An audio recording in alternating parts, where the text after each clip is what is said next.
Greetings, dear viewer. Welcome back to the Twisted Nightmare Studio for my twisted take on Bioshock. The game starts with me sitting in a dark plane smoking a cigarette, because once upon a time that was a thing. The only bit of main character's voice that you get to hear is in the opening. After the plane crashes and I am the only survivor, I take a vow of silence. I swim up to a lighthouse, thankful to be out of the cold Atlantic, hoping that I don't find Jack Dawson somewhere floating around. It conveniently lights up when I come in, and I take the bathysphere down into the ocean. Why? I mean, I understand that I just survived a plane crash, but why would I step into a device and allow it to take me into an underwater city? Some mysteries remain. We get introduced to Andrew Ryan, the man who built the underwater city that he calls Rapture. He built it to get away from the governments above. Sounds like a good idea? Sign me up. How much is it for an apartment? When the bathysphere docks at Rapture, the lights go dark, and someone backs up to the door where I am, and a dark figure looms in front of them before they move in for the kill. The dark figure looks at me. They are clearly deformed, and they shriek before they try to get into the bathysphere. Sparks kick up and it rocks back and forth. An Irish voice asks me to kindly grab the radio. He introduces himself as Atlas and tells me that he's going to help me stay alive. Sounds reasonable. Guess he's on my side for now. He tells me to move to higher ground. As I move around in the darkness, defenseless, I hear a voice and one of those things appears. A security drone controlled by Atlas drives her off as I move on. He asks me to kindly find a weapon. With it, I am ready to bash in some faces. I find a big bottle of some red stuff and decide that I need a fix. And I take this strange material and inject it into my veins without knowing what it is. Seems like a terrible idea, but addiction must be hard to kick. Suddenly I feel like life isn't worth living as I shoot electricity from my fingertips, and I jump. Turns out that jumping from one story isn't enough to kill me. As I lie there, phasing in and out of consciousness, some splicers come up to me. No idea what they want to do with me, but they are driven off by a metal daddy. What is that? I soon find out. And these things are enormous and scary. I also see a little girl traveling with it. This thing is little and very scary. They pass me by before I wake up. Turns out that what I injected was called a plasmid, and it gives me superpowers. Cool. Atlas tells me that he has a family, and he wants to get them out of there, but he's gone to need my help. The splicers have him cut off, so he begs me to find his family.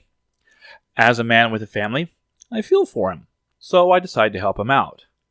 Later he comes back to explain what happened to Rapture. Plasmids changed everything. They destroyed our bodies, our minds. We couldn't handle it. Best friends butchering one another. Babies strangled in cribs. The whole city went to hell. Then I am asked to kindly lower my weapon, as Atlas explains the little sisters. You think that's a child down there? Don't be fooled. She's a little sister now. Somebody went and turned a sweet baby girl into a monster. Whatever you thought about right and wrong on the surface, well, that don't count for much down in Rapture. Those little sisters, they carry Adam, the genetic material that keeps the wheels of Rapture turning. Everybody wants it, everybody needs it. On my way to Neptune's bounty to help his family, a security lockdown by Ryan impedes my progress, so I have to go about another way through the medical pavilion. On my way, I am locked into a room and trapped so that Andrew Ryan can have a private word with me. He wonders whether I am CIA or KGB. He thinks that I am some sort of government stooge there to fight against him. Several splicers show up and start breaking in just before Atlas unlocks the door. I try to get to Neptune's bounty by using the emergency access, but in order to do that, I have to get a key from the one who runs the medical pavilion, Dr. Steinman. This guy is obsessed with beauty, though his opinion of beauty is questionable at best. When we reach him, he is butchering a woman that he is making beautiful. He spots me and tells me something that I already know. An intruder! He's ugly! But I have to kill the bastard on principle. Not too long after, I encounter a little sister with a dead Big Daddy. A splicer is advancing on her when a shot rings out and he goes down. Atlas convinces Dr. Tenenbaum not to shoot me. Then they both tell me different things. The doctor, who is responsible for creating these little sisters, wants to save them. Atlas encourages you to kill them and harvest their atom. Since I'm not a heartless monster, I deduct some brownie points from Atlas as he chides me for choosing to save the little sister. Dr. Tenenbaum expresses gratitude and promises me that she will reward me for saving the little sisters. Atlas tells me I'm being played for a fool. So I get back to emergency access and I get into another bathysphere and take it to Neptune's bounty. When I get there, Atlas tells me that his family is in a sub near Fontaine's Fisheries, and I'll meet him there. I get to the door and am greeted by Peach Wilkins, who has himself holed up in the former fishery. He says Atlas radioed ahead about me, but he doesn't want to let me in. Instead, I have to go find him a research camera. This is a tool that I feel is very poorly implemented, especially at higher difficulties when taking a picture of an enemy can lead to you getting hurt. I am not a fan of the camera, period. Especially when I'm running low on ammo and have to cycle through to see what I have, and one of those is the camera. Once I get what he wants, he tells me that I have to wait for a while. As I do, Atlas warns me to keep my eyes open, as Peachy isn't exactly trustworthy. So the first thing I do is give him all of my weapons, except for my wrench and the few plasmids that I have. Turns out Peachy is still convinced that I'm an enemy working to take him out, and he attacks me. Annoyed that he wouldn't trust me after I handed him all of my guns, I bash his face in. A lot. When I get past the fishery, Atlas chimes in to tell me he's going to need my help to reach the sub and get his family. I get to the button, and Andrew Ryan tells me that there will be consequences for me doing what Atlas says. Trying to call his bluff, I hit the button. My room goes dark, and Ryan taunts me as I see Splicer descend toward the sub. Atlas tells me that he has to retreat and asks me to get to his family. So I fight my way to them, and just as I reach it, Andrew Ryan chimes in. You ooze in like an assassin, and then you try to sneak out like a thief. You're no CIA spook. Who are you? Why have you come here? There's two ways to deal with a mystery. Uncover it, or eliminate it. Get out! Get out and get to Arcadia! Jesus Christ! As I hear Atlas's voice, it breaks my heart. He has lost everything. He tells me to get to Rolling Hills to get to Ryan. As I get there, Ryan speaks to me once again. On the surface, I once bought a forest. The parasites claimed that the land belonged to God and demanded that I establish a public park there. Why? So the rebel could stand slack-jawed under the canopy and pretend that it was paradise earned. When Congress moved to nationalize my forest, I burnt it to the ground. God did not plant the seeds of this Arcadia. I did. Not long after, a green mist pours over Arcadia. Something that will kill the plant life. And if the plant life goes, so does the oxygen. And if the oxygen goes, so do the people. You see how that works? Andrew Ryan has chosen suicide. Atlas tells me about a botanist that works there in Arcadia, Julie Langford.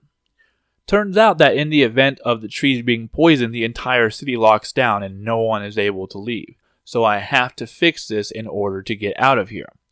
When I reach Langford, she quickly figures out that Ryan is the one poisoning the trees. She sends me to find a rose. When I do, she tells me to come up to her office, that she knows how to fix what Ryan has done. As I get up there, Ryan decides to scold her for her attempt to use something that his industry owns the exclusive rights to, and as such he kills her. I guess she didn't read the fine print.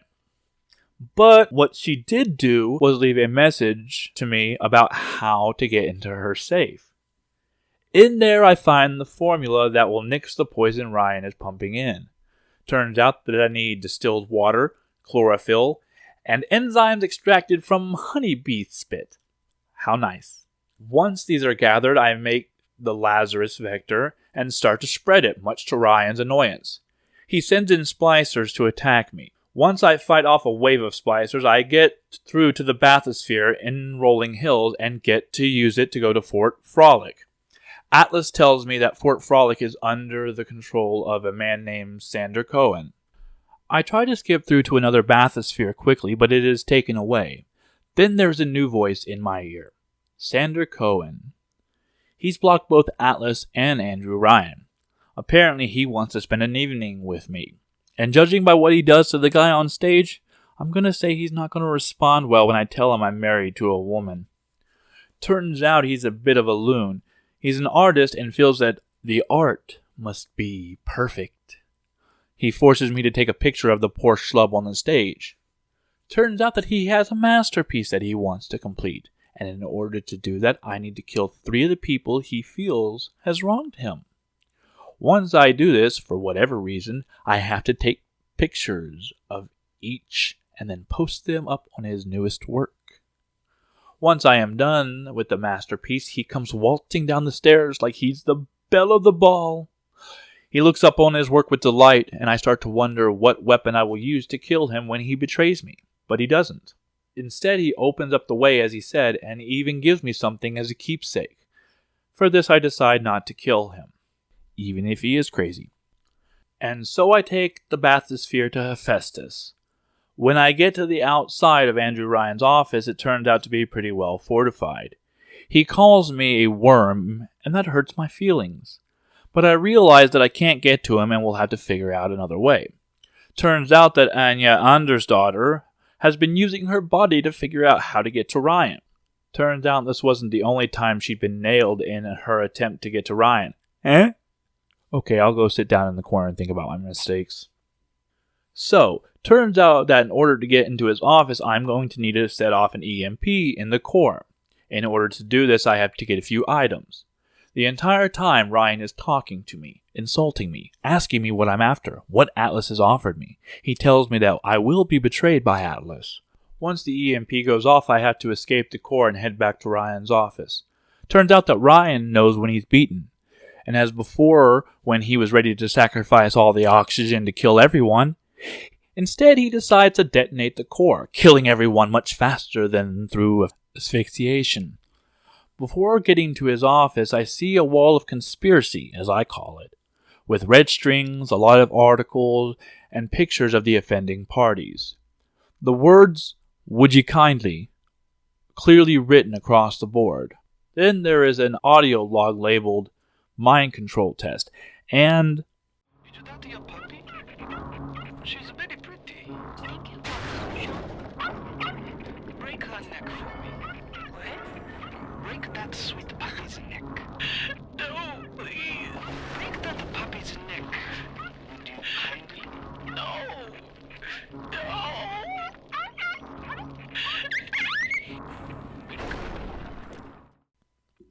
then we get to Andrew Ryan's office, and the revelation of a lifetime that blows everyone's mind. The assassin has overcome my final defense, and now he's come to murder me. In the end, what separates a man from a slave? Money? Power? No. A man chooses. A slave obeys. You think you have memories. A farm. A family. An airplane. A crash. And then this place. Was there really a family? Did that airplane crash? Or was it hijacked? Forced down. Forced down by something less than a man, something bred to sleepwalk through life until they're activated by a simple phrase spoken by their kindly master. Was a man sent to kill, or a slave? A man chooses. A slave obeys. Come on. Stop, would you kindly? Would you kindly? Powerful phrase. Familiar phrase. Would you kindly? Would you kindly get this? Would you kindly find that? Would you kindly find that? Would you kindly find? Would you kindly get this? Would you kindly head to Ryan's office and kill the son of a bitch? Turns out that I never had a choice. From the beginning, Atlas has been playing me like a fiddle, and he continues to play me. I obey his command, and Andrew Ryan screams at me to obey my master. I kill him and take his genetic key and stop the self-destruct sequence. As soon as I do, Atlas drops the shtick and introduces himself properly. Instead, there was no Atlas. Instead, there was Frank Fontaine, the man who faked his own death and then appeared as an Irish everyman and whipped up a rebellion to seize control of Rapture from Andrew Ryan. Turns out he was playing a really long game. They whipped me up in a lab, programmed an identity, implanted me with certain code words that elicit certain responses from me. Would you kindly, and anything within the sentence before or after it will immediately cause me to become compliant. Then he turns on me and sends security after me. A little sister leads me to safety, sort of. I awaken in Dr. Tenenbaum's safe house.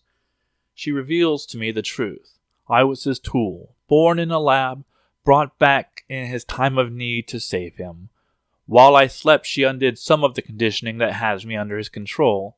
Not all of it, but enough. She tells me that the Dr. Su Chong, the one who grew me in a lab and programmed me and forced me to kill a puppy, I need to go to his flat to help break the control that Fontaine has over me. As I walk around her safe house, I am happy to see so many little sisters. I don't know. Does it depend on how many you save as to how many that are in there? Do you know? Tell me in the comments. A little sister leads me out of the safe house, and Fontaine contacts me to ask me to kindly go step under a Big Daddy's boot. When I don't instantly comply, he tries again. When that doesn't work, he figures out that Tenenbaum has done something. Then he says code yellow, and instantly my health drops. Turns out that that's how you kill me. Not quickly, mind you, but Fontaine has told my mind to tell my heart to stop beating. It takes time to comply, but while it does, I lose my health. When I get to Su Chong's crib, I find a recording that says that there is in fact a formula, Lot 192, which is an antidote to the mental control. When Tenenbaum finds out this, she tells me that there has to be one in his lab, and that she has also stolen a dose and taken it to her flat, though she didn't know what it was for. When I get to Tenenbaum's digs, it has been ransacked by Fontaine. The sample is gone, and she theorizes it must have been taken to his place. So I leave and go to Fontaine's home, and here I find a dose of Lot 192. I take it, and my plasmids go on the fritz, choosing whatever they want to be, including ones that I don't have. So I had to find another dosage of it in Su Chong's lab. In there, I find it, and for the first time in my life, I am a free man, no longer subject to anyone's whims. And then I take it the bathysphere to Point Prometheus to take my grievances to Frank Fontaine personally. I chase after him, and after a few barriers get in my way and he escapes, I have to go and dress up as a Big Daddy. Guess people can start calling me Big Daddy Nightmare. Ugh, I'll go wash my mouth out. To become one, I have to smell like one, sound like one. See, I don't need a larynx modification machine. I can do it on my own. And I have to look like one. On my way, an increasingly deranged Fontaine taunts me, tells me that I'm just spliced out on Adam and I don't realize that what I'm doing is a mistake. When I get the suit, helmet, and lastly the boots, I am ready to let a little sister guide me to the proving grounds. Three different times I have to wait on her to harvest Adam. And way too many times did I hear, "Hurry, Mr. B! Hurry, Mr. Bubbles! Don't be a slowpoke, Mr. B! Angels don't wait on slowpokes." Fontaine continues to taunt me about how he had me going with Atlas in the family aspect. This kind of pisses me off. As someone with a pregnant wife, I was really feeling for him. Now I want him dead. As I get closer, it is clear that he is starting to juice up on Adam. And like any good junkie, he keeps wanting more and more. As I get close, Fontaine reminisces about how he put me in a sub and sent me to the surface when I was young. Tells me that I was his ace in the hole against Andrew Ryan. As I get to him, it is clear that he is nothing close to the man that he used to be. I go to drain him of Adam and he bats me across the room. This happens 4 different times before he comes walking over to me and... Cut you.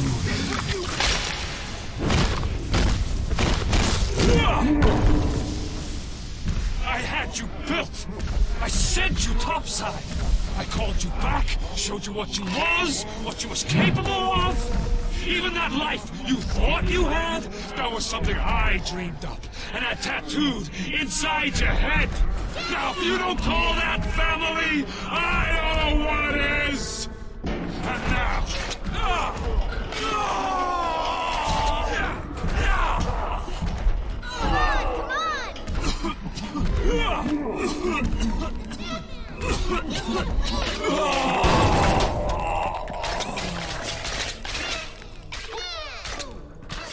So yeah, more than likely one of their first memories before leaving Rapture is going to be stabbing a monster to death. That's just a lifetime worth of therapy. Because I chose to rescue all the girls that I encountered, I get the good ending, where I get out, the girls go to school, get married, have children, and live long and happy lives, meeting with me one final time on my deathbed, a father to them all. Bioshock was introduced to me by a friend many years ago. He told me it was an amazing game, and he never spoiled it for me. And I played it, and, well, I didn't pay enough attention to the game, because back then the story went over my head, and I just was going around going pew pew. Playing back on it, I actually really enjoyed it. I want to go back and play it again to see the dark ending, and I might on New Game Plus. The game has its good and bad. Is it perfect? No. But the different plasmids are varied, as are the different weapons, giving you plenty of options. I think that the developers that made this had a really good vision and saw to that vision perfectly. The twist that you basically are a lab-born slave made to come and be a pawn that comes to Rapture when needed blows my mind. I come and think that I am doing what I need to survive, but instead I have been controlled the entire time. My free will and choice have been nothing more than a mere illusion, as it is generally speaking in any game.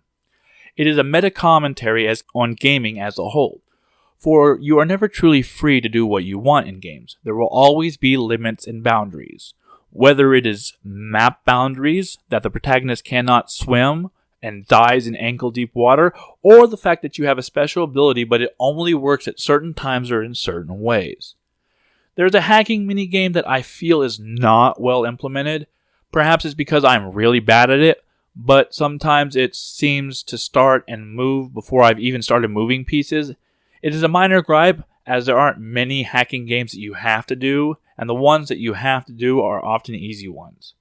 At first, arriving in Rapture is an awesome experience, but the second you dock and all those shiny lights from the outside suddenly go dark and there is a splicer trying to crack my bathysphere, suddenly Rapture doesn't look so welcoming, and I'm wanting to figure out how to get back up to the lighthouse. Uncovering the mysteries of what happened between Frank Fontaine and Andrew Ryan, and later Atlas after Frank Fontaine died, finding out that everything I had done had been at the behest of a man using a programmed phrase.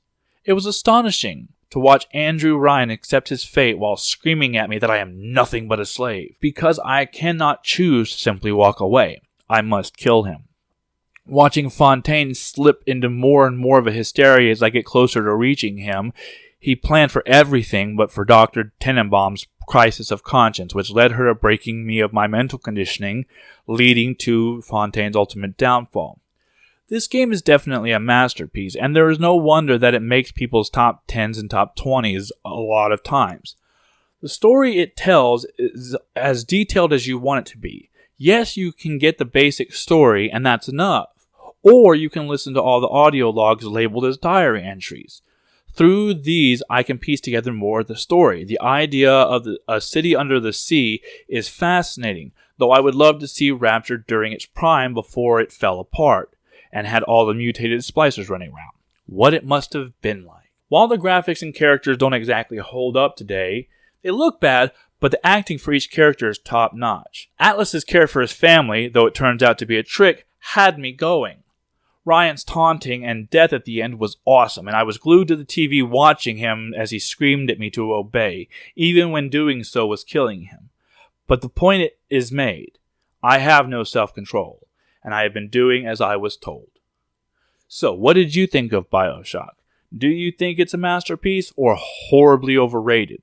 Let me know in the comments. Please like, subscribe, and I'll see you next time here in the Twisted Nightmare Studio.